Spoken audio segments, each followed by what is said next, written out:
Un día a la vez es un espacio para conectar con Dios a través de su palabra. Suscríbete y acompáñame en este maravilloso viaje y permite que la palabra nos transforme de dentro hacia afuera. Bendecido día para todos. Hoy vamos a la reflexión número 139 y el título de la reflexión de hoy es El anhelo de Dios. La lectura las encontramos en el segundo libro de Samuel, capítulo 7 al 10, el Salmo 138 del Evangelio de Lucas, capítulo 24, versos del 1 al 35. Vamos a ver hoy en las lecturas que el mayor anhelo de Dios es sentar a todos sus hijos a su mesa. En el segundo libro de Samuel, capítulo 9, verso 13, vemos una imagen conmovedora. Mefibosé, que era inválido de ambos pies, vivía en Jerusalén porque comía siempre a la mesa del rey. Mefibosé era un hombre marcado por la caída, la limitación y el rechazo. Humanamente no tenía nada que ofrecer. Era descendiente de Saúl, la familia que había perdido el reino, y además estaba lisiado de ambos pies. Sin embargo, David decidió buscarlo no para condenarlo, sino para mostrarle misericordia por amor a Jonatán. Y así es el corazón de nuestro amado Dios con nosotros. Llegamos delante del Señor sintiéndonos indignos, rotos, cansados, llenos de heridas, y pensamos que nuestras debilidades nos alejan de su presencia, pero Dios no mira nuestra condición para rechazarnos, sino para restaurarnos. Él nos llama a sentarnos a su mesa, y en la mesa del rey no importa absolutamente nada, porque allí lo que habla no es nuestra miseria, sino la gracia inmerecida de Dios. Cuando Mefibosé se sentaba a la mesa, sus pies heridos quedaban cubiertos bajo la mesa del rey. Esto refleja cómo la gracia de Dios cubre toda nuestra fragilidad, todo nuestro pasado, todas nuestras cicatrices. El Señor no solo nos rescata, nos da identidad, dignidad y comunión con Él. Ese es el verdadero anhelo de Dios, tenernos cercanos como hijos. Él desea compartir su mesa con nosotros, caminar a nuestro lado y restaurar todo lo que estaba perdido. Vamos a leer. Segunda de Samuel 7 registra el pacto davídico, donde Dios rechaza la intención del rey David de construirle un templo físico.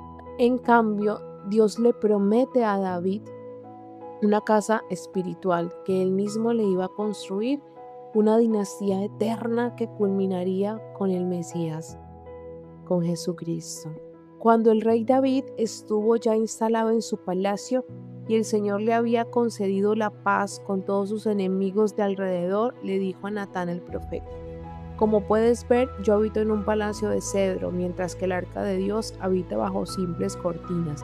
Y Natán le contestó: pues haz todo lo que te has propuesto, porque cuentas con el apoyo del Señor. Pero aquella misma noche el Señor se dirigió a Natán y le dijo: ve y habla con mi siervo David y comunícale que yo, el Señor, he dicho: no serás tú quien me construya un templo para que habite en él.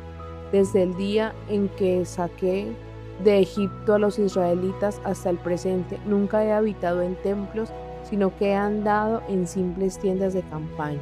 En todo el tiempo que anduve con ellos, jamás le pedí a ninguno de sus caudillos, a quienes puse para que gobernaran a mi pueblo Israel, que me construyera un templo de madera de cedro. Por lo tanto, dile a mi siervo David que yo, el Señor Todopoderoso, le digo: yo te saqué del redil y te quité de andar tras el rebaño para que fueras el jefe de mi pueblo Israel. Te he acompañado por donde quiera que has ido. He acabado con todos los enemigos que se te enfrentaron y te he dado gran fama. Y allí los he instalado para que vivan en un sitio propio donde nadie los moleste ni los malhechores los opriman como al principio, cuando puse caudillos que gobernaran a mi pueblo Israel. Yo haré que te veas libre de todos tus enemigos y te hago saber que te daré descendientes y que cuando tu vida llegue a su fin y mueras, yo estableceré a uno de tus descendientes y lo confirmaré en el reino.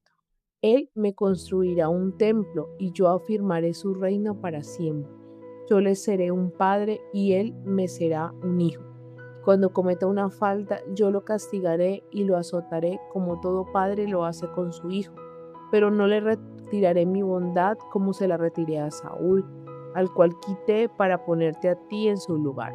Tu dinastía y tu reino estarán para siempre seguros bajo mi protección, y también tu trono quedará establecido para siempre. Mira ese pacto tan hermoso, que el Señor nos va a disciplinar, pero no retirará su bondad de nosotros, y eso es lo que hace la gracia.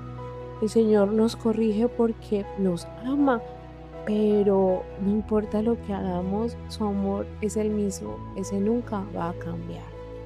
Natán le contó todo esto a David exactamente como lo había visto y oído. Entonces el rey entró para hablar delante del Señor y dijo: Señor, ¿quién soy yo y qué es mi familia para que me hayas hecho llegar hasta aquí? Y tan poca cosa te he parecido esto, Señor, que hasta has hablado del porvenir de la dinastía de tu siervo. Ningún hombre actúa como tú, Señor. ¿Qué más te puedo decir, Señor, si tú conoces a este siervo tuyo? Todas estas maravillas las has hecho según lo prometiste y lo quisiste para que yo las conociera.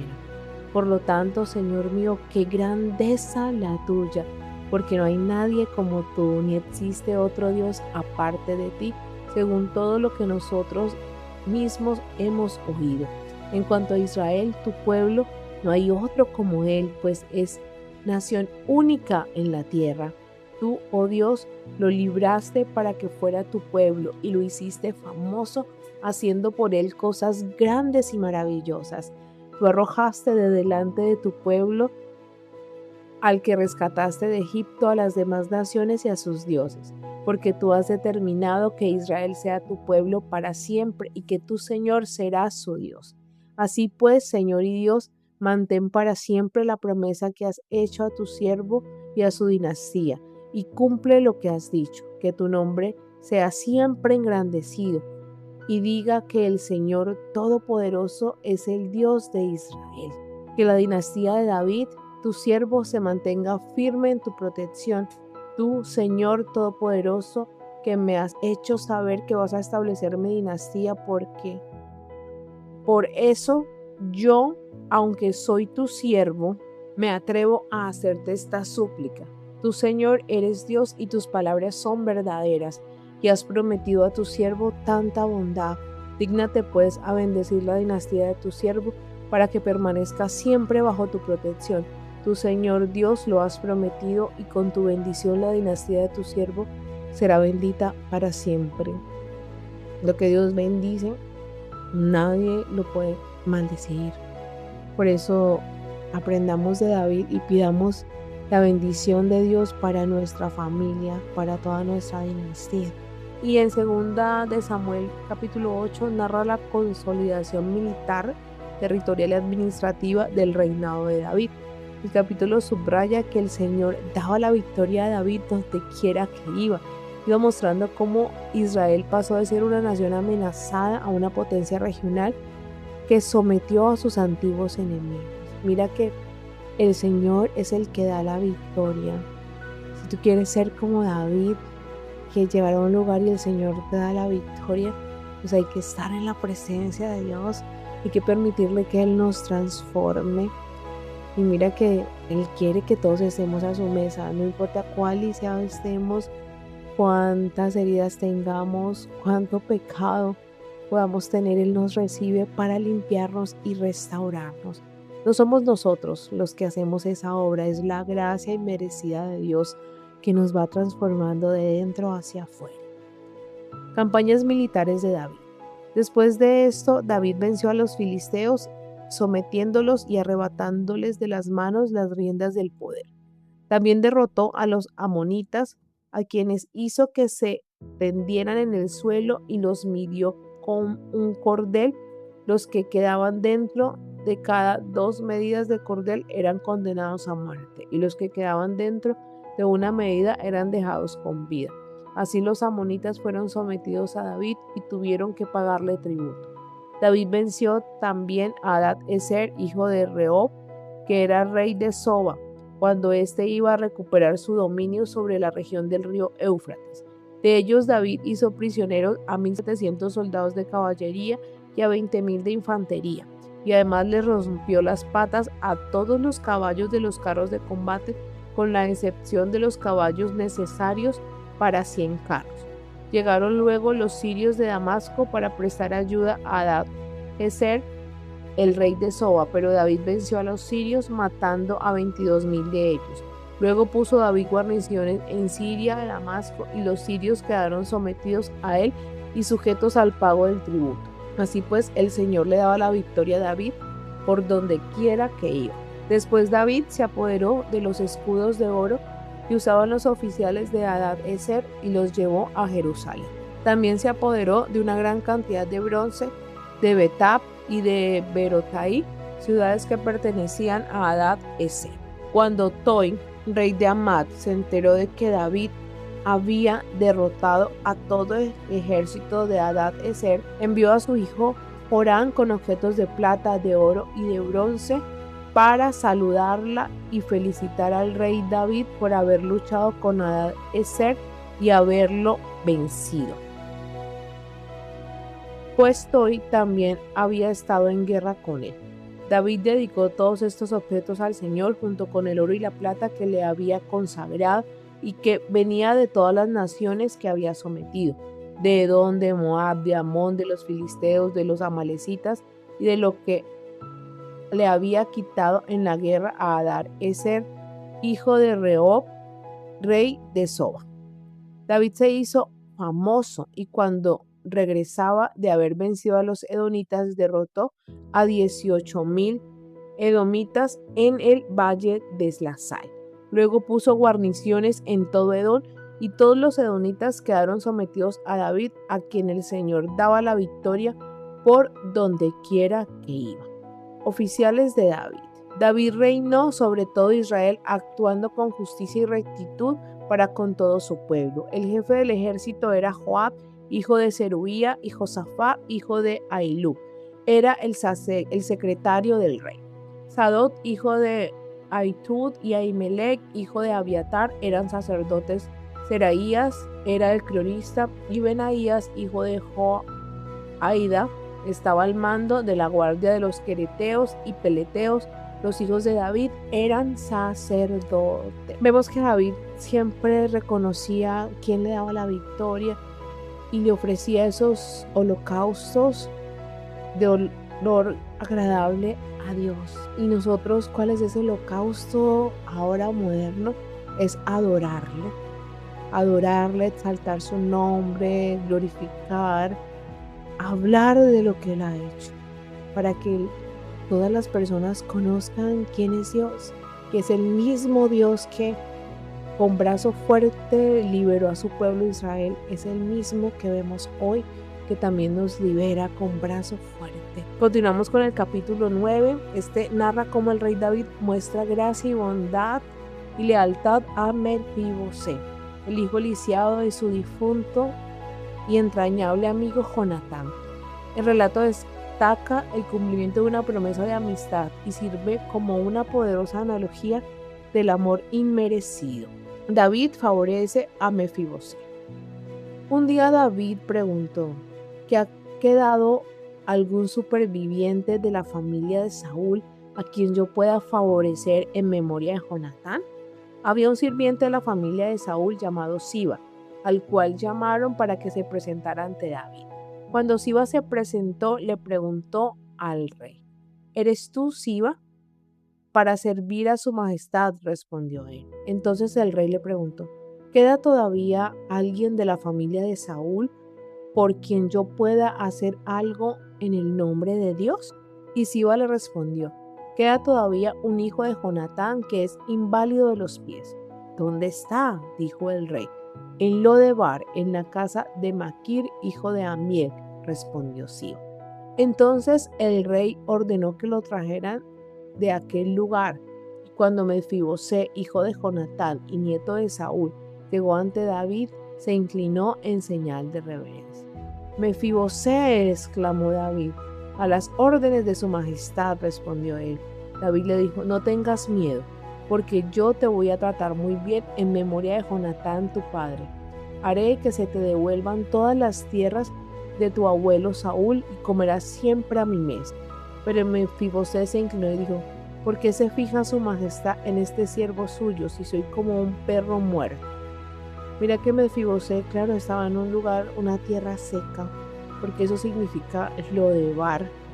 Él se veía como lo peor, pero mira que no, todos somos hechos a imagen del Dios vivo.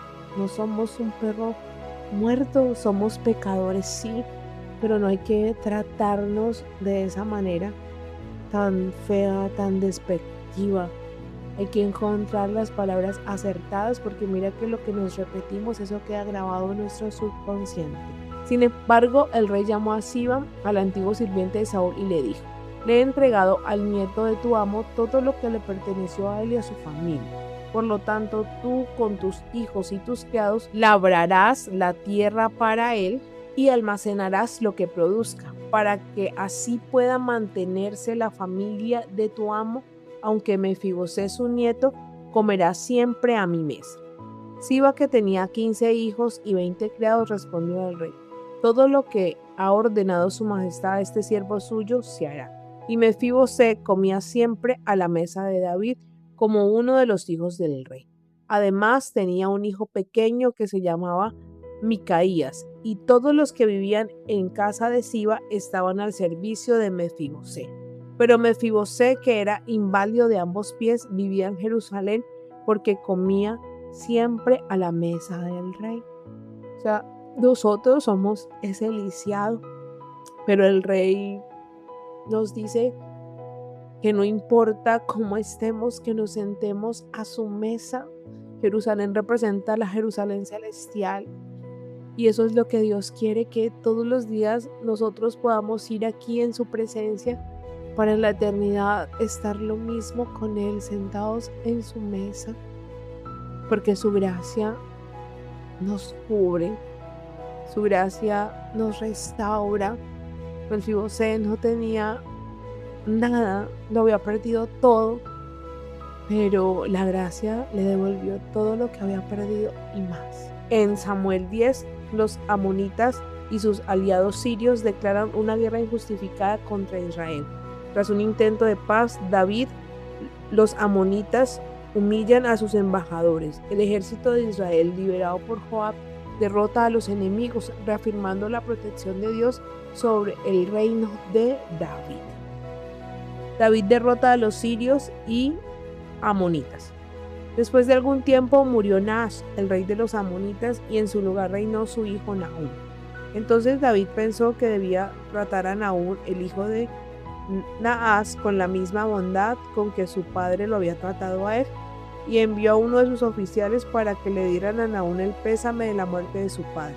Pero cuando los oficiales de David llegaron al país amonita, los jefes amonitas le dijeron a Hanún, su soberano: ¿y crees que su majestad, que David ha enviado a esos hombres a dar el pésame tan solo para honrar al padre de su majestad?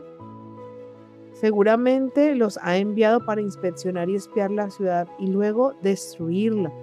Mira que Hanún se sentó a tomar tinto con la serpiente, porque así le dijo la serpiente a Eva: con que no puedes comer de ningún árbol. ¿Ves? Hay que tener cuidado con quién nos estamos rodeando. Si es alguien que nos va a meter una zancadilla. Entonces Nahum ordenó que apresaran a los oficiales de David y que les afeitaran media barba y les rasgaran la ropa por la mitad hasta las nalgas. Después los despidió. Cuando David supo, mandó que fueran a recibirlos porque estarían sumamente avergonzados, y que les ordenaran quedarse en Jericó hasta que les creciera la barba y que entonces regresaran.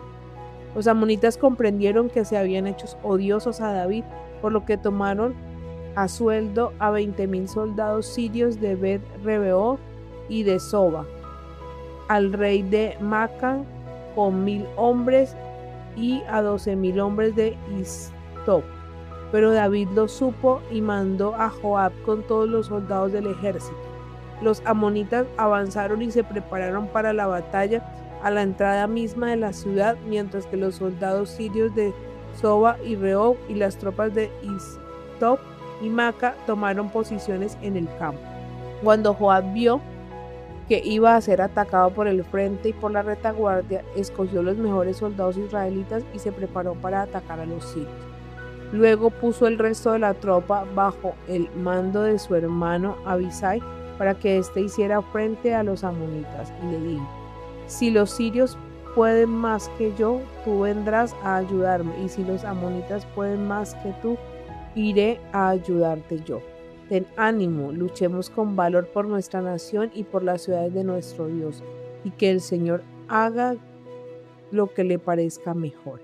Joab avanzó con sus tropas para atacar a los sirios, pero estos huyeron ante él. Cuando los amonitas vieron que los sirios huían, ellos también huyeron de Abisai y se metieron en la ciudad. Joab dejó entonces de luchar contra los amonitas y regresó a Jerusalén. Cuando los sirios se dieron cuenta de que Israel los había vencido, se juntaron otra vez. Hadad-ezer mandó a traer a los sirios que estaban al otro lado del río Éufrates, los cuales llegaron a Elam. Al frente de ellos estaba Sobac, jefe del ejército de Hadad-ezer, pero le contaron esto a David, quien, movilizando enseguida a todo Israel, atravesó el río Jordán y llegó a Elam. Allí los sirios se enfrentaron con David y lucharon contra él, pero finalmente huyeron de los israelitas, pues las bajas que les causó David fueron de 40,000 soldados de caballería y 700 de los carros de combate. Además, David hirió de muerte a Sobac, el jefe del ejército sirio, el cual murió allí. Al ver todos los reyes aliados de Hadad-ezer que los israelitas los habían derrotado, hicieron la paz con los israelitas y quedaron sometidos a ellos. A partir de entonces los sirios tuvieron miedo de volver a ayudar a los amonitas. Continuamos con el Salmo 138. Es un salmo que reafirma que Dios escucha al humilde, que Dios fortalece a las personas que se declaran débiles y que Dios nunca abandona la obra que comenzó en cada uno de nosotros.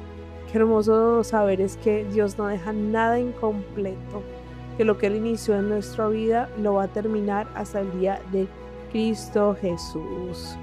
Aunque atravesemos por luchas, procesos, momentos de incertidumbre, tristeza, el amor de Dios siempre permanece fiel. Oración de gratitud de David. Te daré gracias, Señor, de todo corazón, te cantaré himnos delante de los dioses. Me arrodillaré en dirección a tu santo templo para darte gracias por tu amor y tu verdad, pues has puesto tu nombre y tu palabra por encima de todas las cosas. Cuando te llamé, me respondiste y aumentaste mis fuerzas. Todos los reyes del mundo te alabarán al escuchar tus promesas. Alabarán al Señor por lo que Él ha dispuesto, porque grande es la gloria del Señor.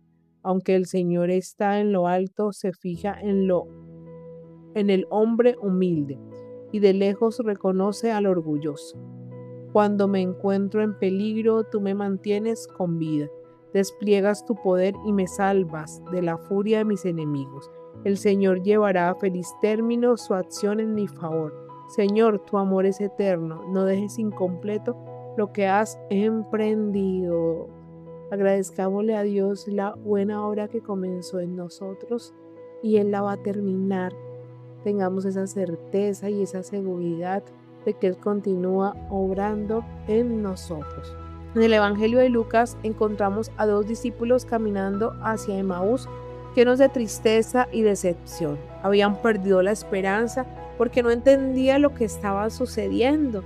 Muchas veces nosotros caminamos así, confundidos, cansados, creyendo que Dios está ausente, pero Jesús se acercó a ellos en medio del camino, les habló, les explicó las Escrituras y finalmente, al partir el pan, se reveló a ellos.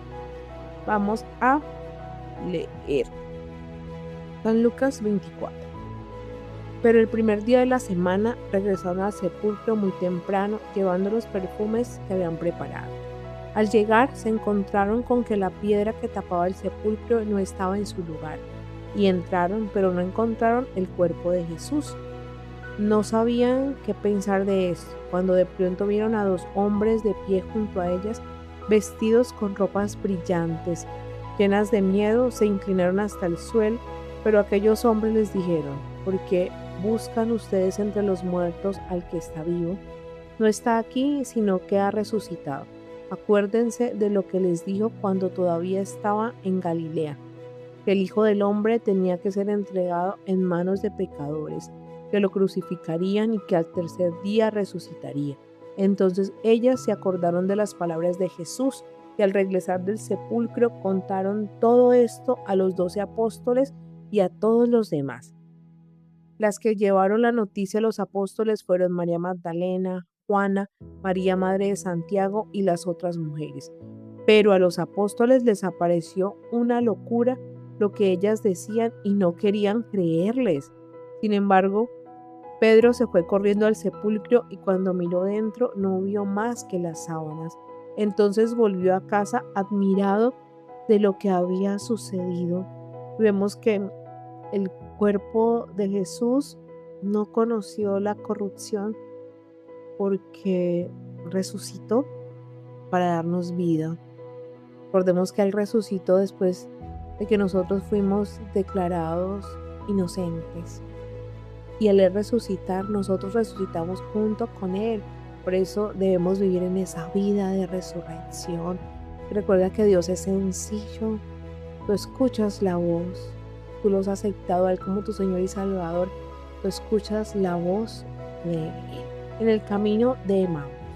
Aquel mismo día, 2 de los discípulos se dirigían a un pueblo llamado Emaús, a unos 11 kilómetros de Jerusalén. Iban hablando de todo lo que había pasado. Mientras conversaban y discutían, Jesús mismo se acercó y comenzó a caminar con ellos. Pero aunque lo veían, algo les impedía darse cuenta de quién era. Jesús les preguntó: ¿de qué van hablando ustedes por el camino?